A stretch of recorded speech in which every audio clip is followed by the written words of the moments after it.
T20 ప్రపంచ cup 2024 ముగిసిన వెంటనే బీసీసీఐ అధికారిక ప్రకటన చేయనున్నట్లుగా తెలుస్తోంది. అయితే టీమిండియా హెడ్ కోచ్ పదవి బాధ్యతలు చేపట్టే ముందు గంభీర్ ఒక కండిషన్ పెట్టినట్లు సమాచారం. సపోర్ట్ స్టాఫ్ నియామకం విషయంలో తనకు పూర్తి స్వేచ్ఛనివ్వాలని గంభీర్ బీసీసీఐని కోరినట్లుగా ఒక జాతీయ దినపత్రిక పేర్కొంది. ఈ క్రమంలోనే గంభీర్ తన కోచింగ్ టీంను రెడీ చేసుకుంటున్నట్లు తెలుస్తోంది.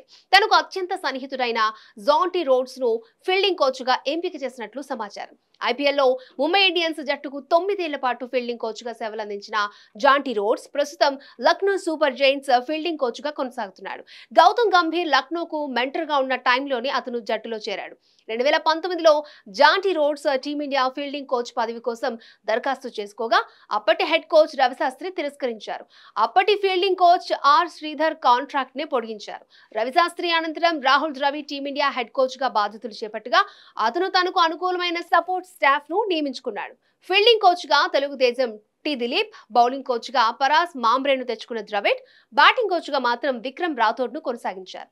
గంభీర్ టీమిండియా హెడ్ కోచ్ గా బాధ్యతలు చేపడితే సపోర్ట్ స్టాఫ్ మొత్తం మారే అవకాశం ఉంది. ఇప్పటి వరకు సపోర్ట్ స్టాఫ్ విషయంలో స్వదేశీ కోచ్లను తీసుకున్నారు. రవిశాస్త్రి, ద్రవిడ్ హయాంలో ఫీల్డింగ్ కోచ్లుగా తెలుగు తేజాలు ఆర్ శ్రీధర్, టి దిలీప్ సేవలందించారు. మరి గంభీర్ ఎవరిని తీసుకుంటాడో చూడాలి.